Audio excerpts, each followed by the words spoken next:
Glória a Deus. Abra comigo a sua Bíblia, 2 Samuel, capítulo 23. E vamos ler a partir do versículo 8. 2 Samuel 23, a partir do versículo 8.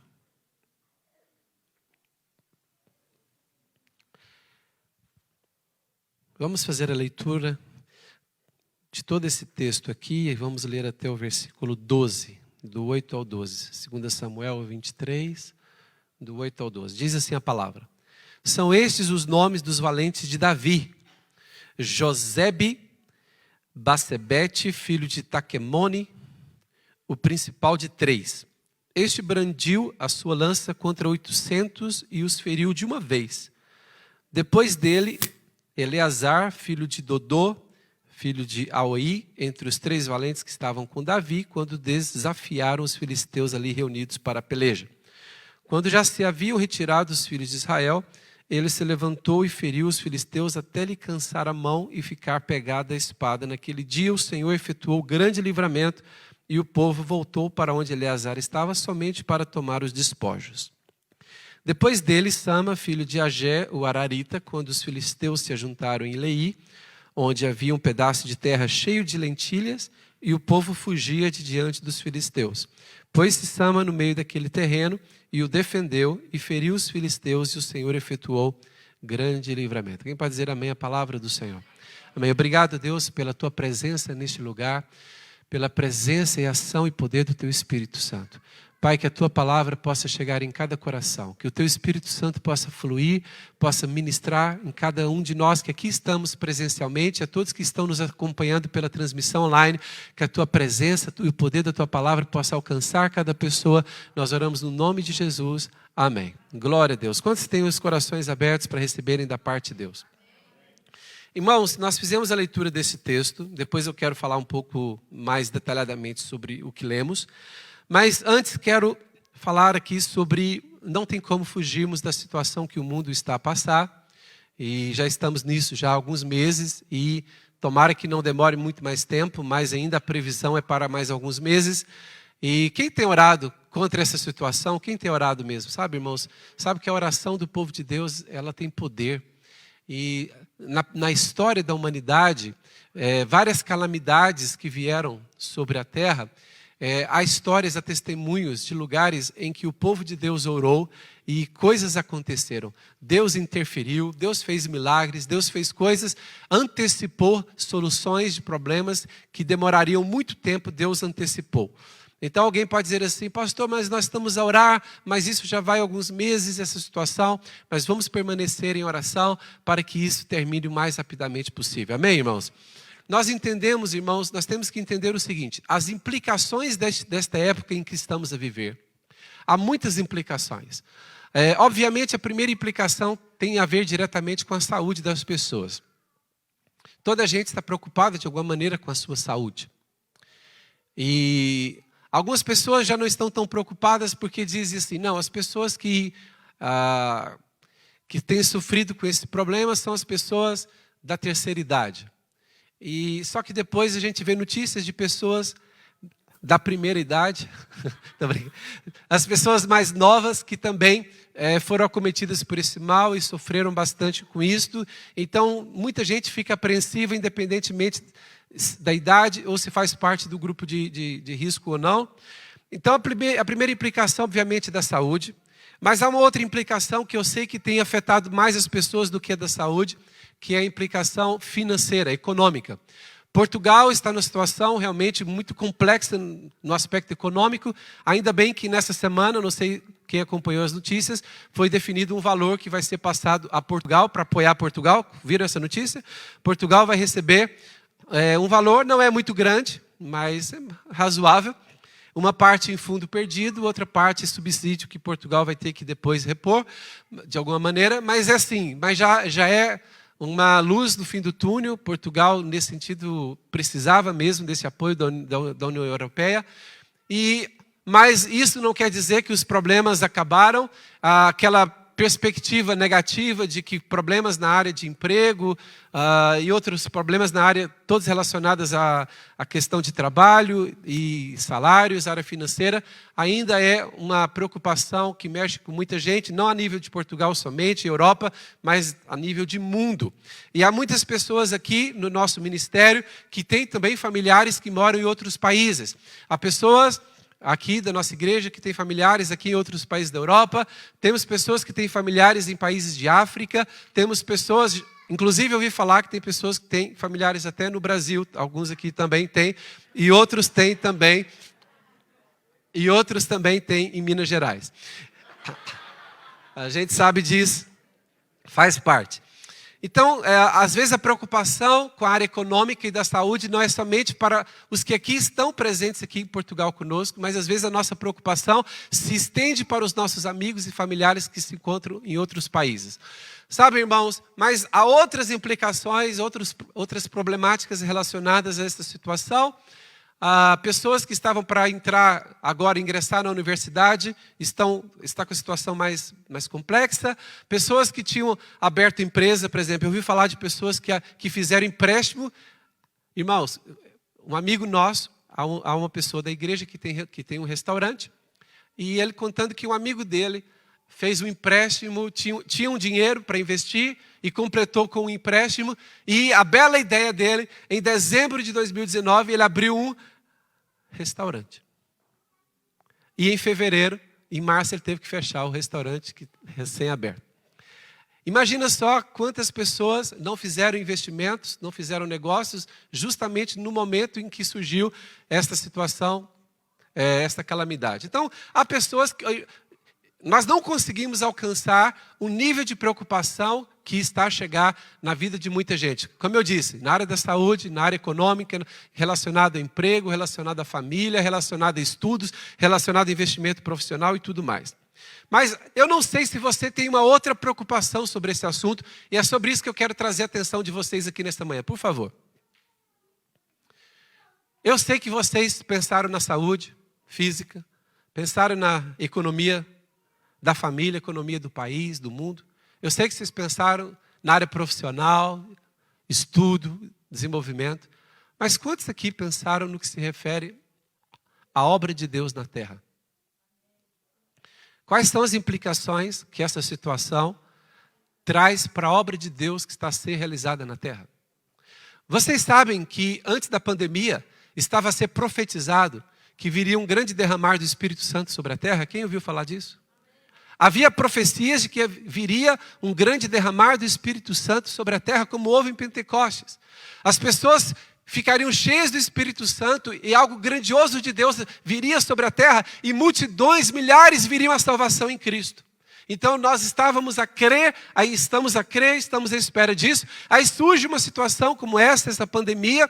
As pessoas agora, durante vários meses, ficaram em confinamento, e agora a saída do confinamento, ou seja, o desconfinamento ainda tem sido brando, tem sido tímido. Há muita gente que ainda está tímida nesse desconfinamento, e é claro, todos nós temos que ter as devidas preocupações, temos que ser pessoas cautelosas, obviamente.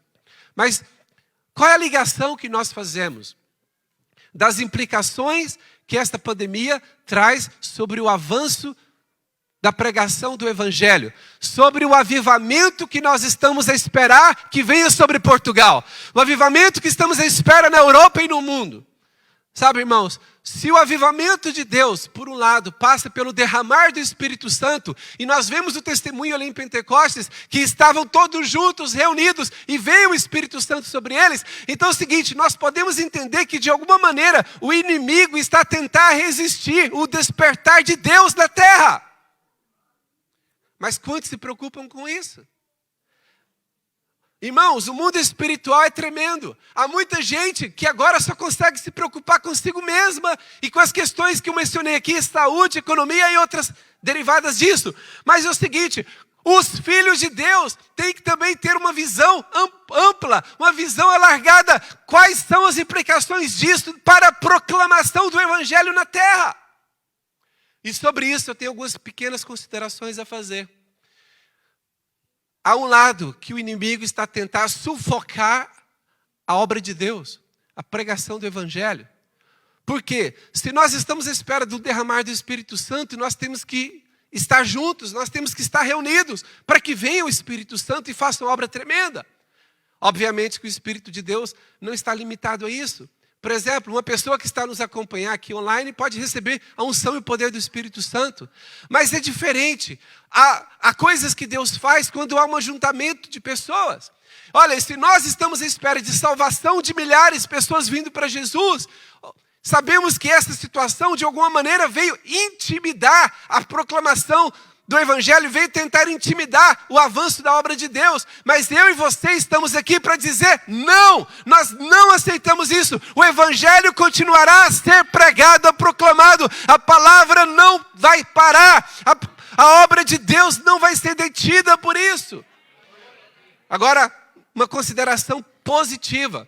Vocês sabem que com essa situação aí da quarentena, por causa da pandemia, vocês sabem que Hollywood ficou parado? Quem sabe que Hollywood ficou parado?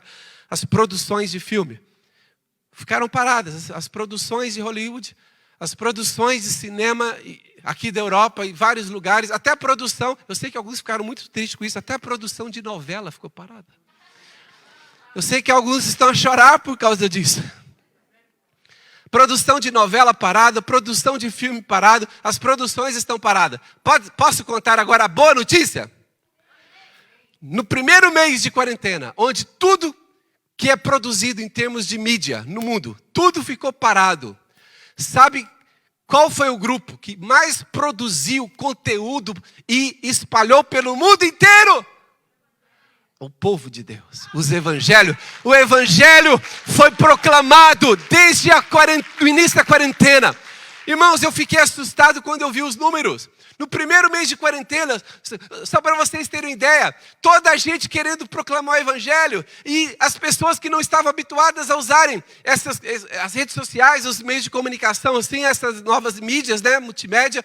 O que acontece? Irmãos, que coisa linda. Vocês sabiam que há pastores que pastoreava igrejas de 20 pessoas, que o pastor não tinha, a igreja que não tinha dinheiro para comprar uma câmera de filmagem, o pastor pegou o telemóvel dele,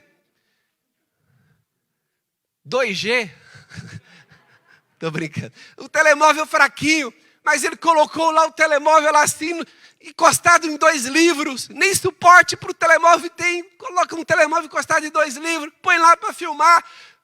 Não tem luz, não tem nada. Mas ele começa a dizer, Jesus quer salvar a tua vida. E começou a lançar na internet. Irmãos, tem tudo, coisa que você imaginar. Pessoas do interior, pessoas simples, proclamando o evangelho. Quando eu vi os números do primeiro mês de quarentena, irmãos, foram bilhões de pessoas tiveram acesso ao conteúdo digital que o povo de Deus fez.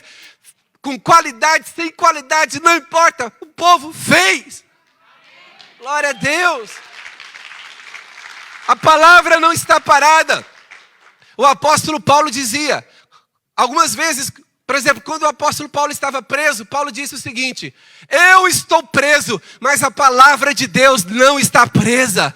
Da prisão, Paulo escreveu e enviou cartas e a palavra de Deus foi. A palavra de Deus nunca ficará detida. A palavra de Deus é livre. Os homens podem estar presos, mas a palavra jamais estará presa. Sabem, queridos irmãos, o povo de Deus é o povo atualmente que mais produz conteúdo digital nas plataformas digitais, nas redes sociais e tudo mais. É uma coisa incrível.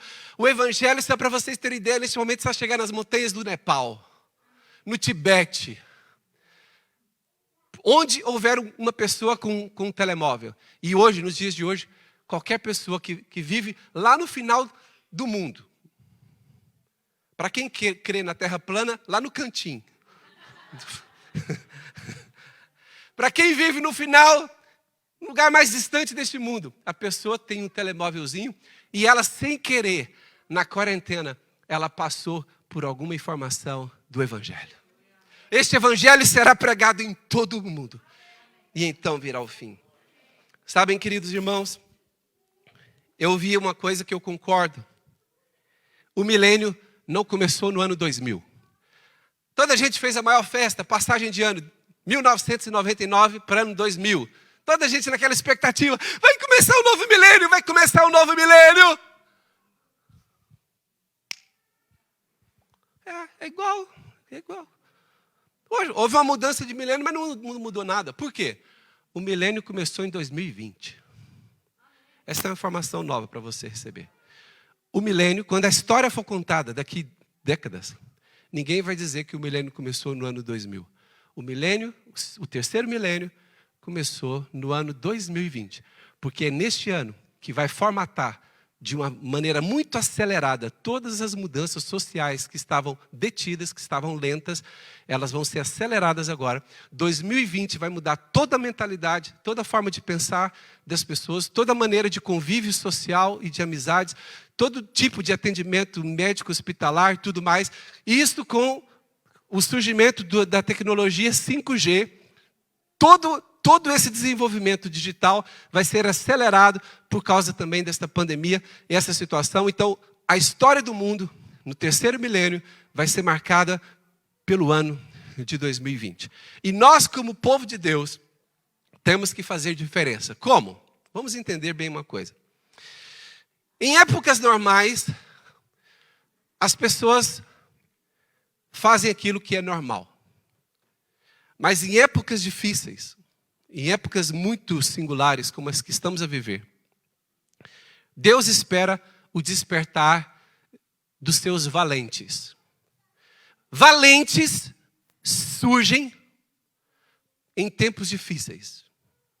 Em tempos de crise, aparecem aquelas pessoas que todo mundo fala, olha aquele iluminado. Ele vai falar, olha o iluminado. Você não ouviria falar tanto de Winston Churchill se não fosse pela Segunda Guerra Mundial.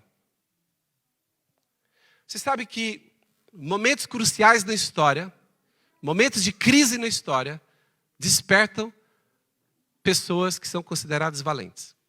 E isso funciona também no reino de Deus, no avanço da obra de Deus. Em tempos normais, surgem pessoas normais. Mas em épocas de crise, Deus levanta os seus valentes. Na época de crise em Israel, Davi tinha um exército. Davi tinha guerreiros. Mas a situação de crise despertou valentes. Uma coisa é ser um guerreiro. Muita gente é guerreiro.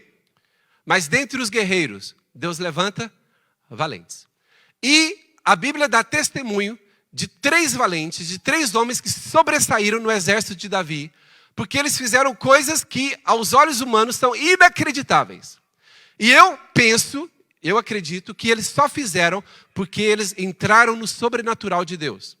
Nenhum deles tinha a unção que Sansão tinha. Porque nós sabemos que Sansão, quem já ouviu falar de Sansão? Sansão, ele, quando vinham os inimigos vinham, ele recebia um poder do Espírito Santo e ele fazia coisas sobrenaturais. Quem já assistiu aqueles filmes de Kung Fu de 50 anos atrás? Eu gostava muito. Queridos irmãos, não me condenem, por favor, mas eu ficava horas a assistir Shaolin, Kung Fu. Irmãos, quando eu via aqueles caras, um só, vencendo 30 no combate, falava, sou eu. Quem é que não se identifica quando vê esses filmes, né? E quando eu via que vinha muita gente e eles voavam até o teto da casa, falava assim, como é que ele voou daquele jeito? Saltou para aquela altura. Quem se lembra disso? Tudo mal feito, né? E tudo com aquela dublagem assim. Eu vou te pegar. Eu vou te vencer. A dobragem era a parte mais engraçada, né? Mas é assim, vamos ler o que os valentes de Davi fizeram que você vai ficar assustado. É algo mais sobrenatural do que esse Shaolin. Então, 2 Samuel 23:8. O que diz aí? 2 Samuel 23:8. São estes os nomes dos valentes de Davi. São estes os nomes. Projeção, por favor, rapidamente. Ok.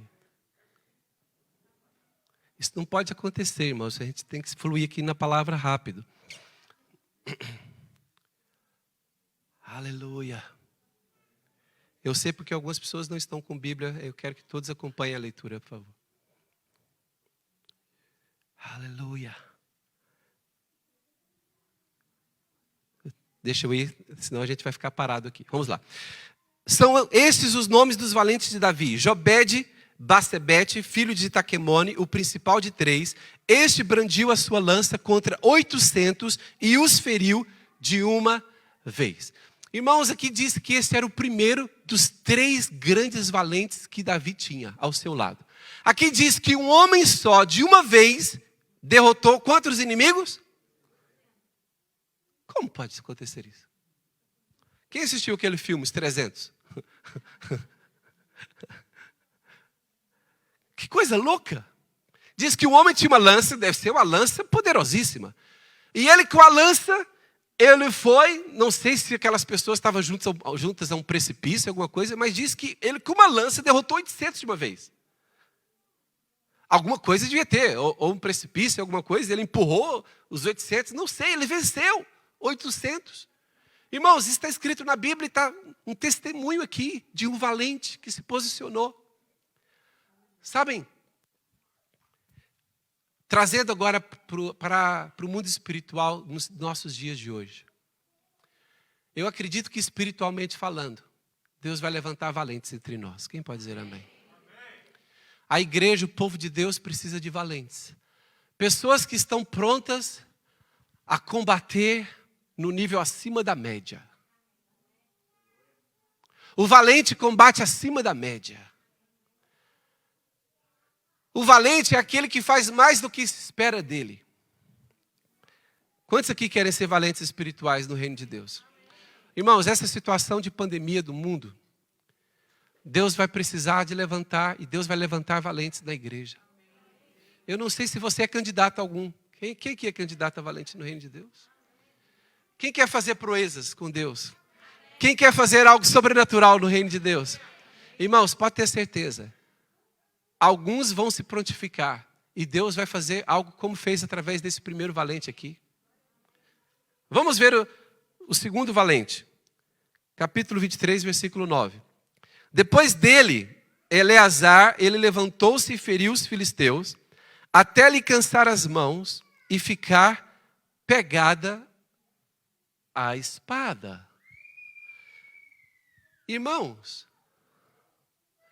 eles foram lutar contra os filisteus. Foram os soldados todos, os guerreiros de Davi foram lutar. Mas a história conta o testemunho de quem? Desse aqui. Qual o testemunho dele? As mãos ficaram o quê? Apegadas à espada. Os nervos, irmãos, ele segurou a espada com tanta firmeza para combater, que ele pensou assim, pode até me matar, mas eu morto ainda vou matar alguns. Os nervos dos dedos dele, irmãos, quem já ficou assim com os nervos assim que prende? Os nervos do dedo dele prendeu. Irmãos, eu fico, só para fazer uma gracinha aqui, eu fico imaginando no final da combate, a espada não saía da mão dele. Aí ele vai dormir, chega em casa, a esposa dele, solta essa espada, homem. Não sai, não sai. Vamos dormir. Onde é que a espada vai dormir?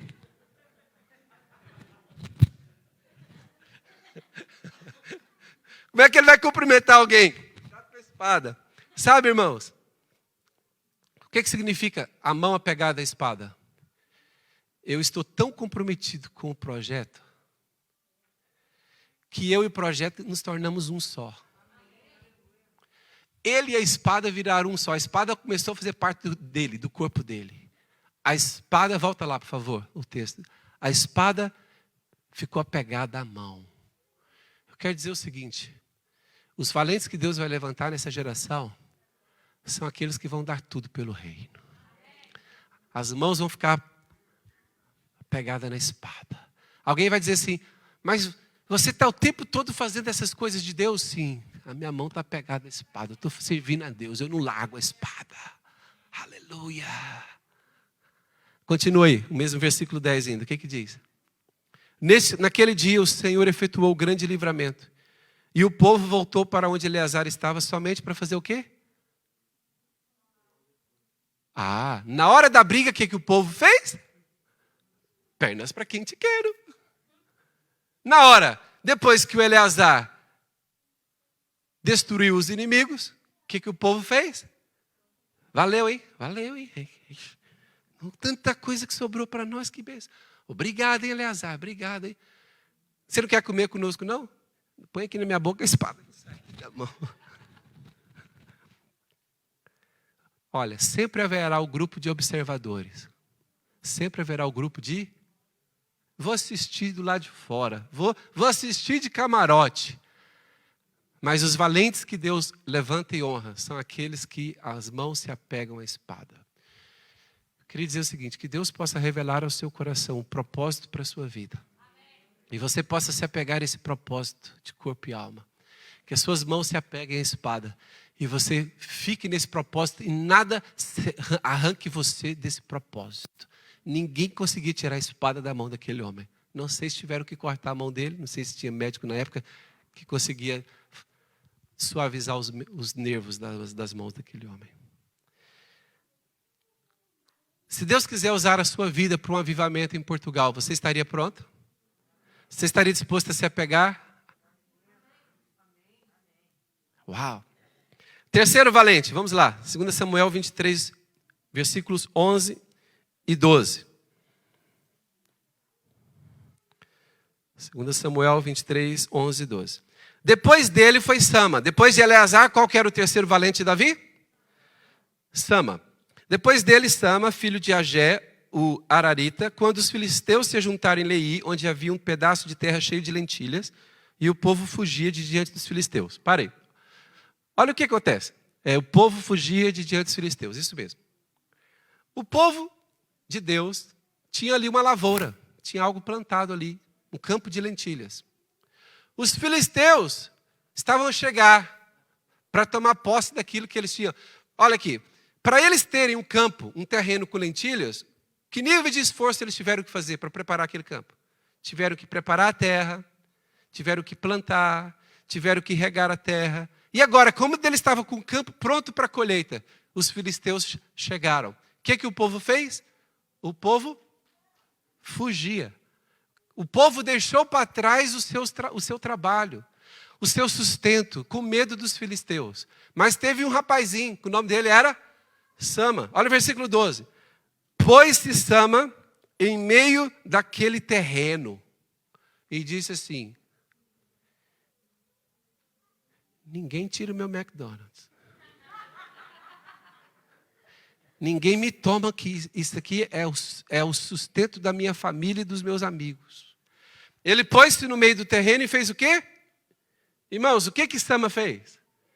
Defendeu. Será que no meio do povo de Deus tem gente para defender as coisas de Deus?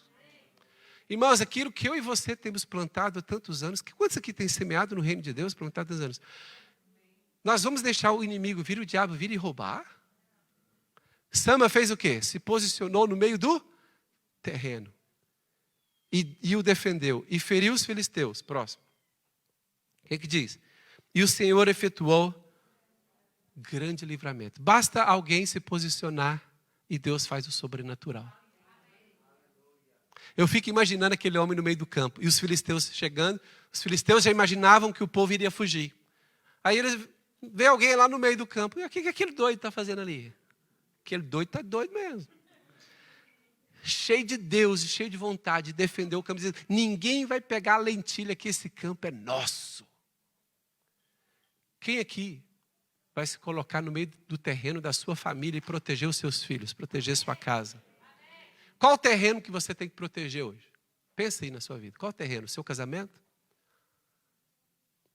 Qual o terreno que você tem que proteger hoje? É o seu casamento? São os seus filhos? É a sua vida financeira, material? O que você tem que proteger hoje? Irmãos, eu espero que o povo de Deus seja um povo forte. Um povo que está disposto a vencer. Não um povo que foge de tudo. Ah, tem uma dificuldade, um problema, cai fora. É interessante que Jesus nunca aceitou um discípulo Nutella. Abre comigo, Lucas, por favor. Lucas, Evangelho de Lucas, capítulo 23.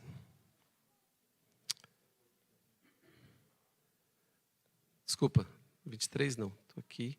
Lucas 9, Lucas capítulo 9. Vamos lá. Para quem não entende esta brincadeira que a gente faz, do crente Nutella,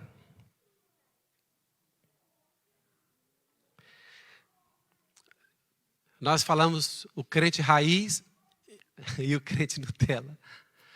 O crente raiz é aquele que Jesus fala assim, vamos lá? Ele fala assim, vamos Jesus, estou deixando tudo, vou contigo. O crente Nutella é, quais são as condições? Vamos lá, Lucas 9, 57. Indo eles caminho fora, alguém lhe disse, seguir-te-ei para onde quer que fores. Mas Jesus lhe respondeu, as raposas têm seus covis e as aves do céu ninhos, mas o Filho do Homem não tem onde reclinar a cabeça. Não quer dizer que Jesus não tivesse onde dormir, ele sempre dormia, e bem tinha um lugar. Ele não tinha, era um lugar fixo. Ele era um itinerante. Verso 59. A outro disse Jesus, segue-me.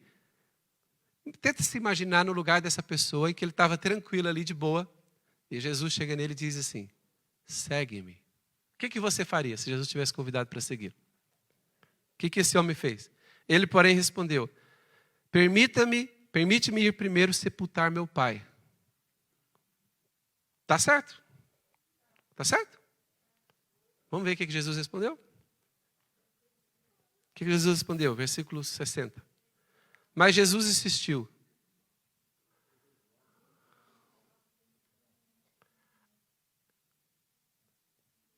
É um pouco pesado, não é não, irmãos? Será que Jesus teria discípulo na nossa geração? Entenda bem, vamos entender aqui a tradição da época. Não quer dizer que o pai daquele rapaz ele já tinha recebido a notícia de que o pai morreu e ele só quer ir lá no velório do pai, não é isso? Quando ele disse assim, Jesus, volta lá, o 59, por favor. Segue-me, ele porém respondeu, permite-me ir primeiro sepultar meu pai. Isso aqui é o seguinte, algumas interpretações desse texto não diz que é o seguinte, que o cara tinha acabado de receber a notícia de que o pai morreu e Jesus fala, segue-me. Ele fala, Jesus, deixa eu ir só ali no funeral do meu pai. Não é isso.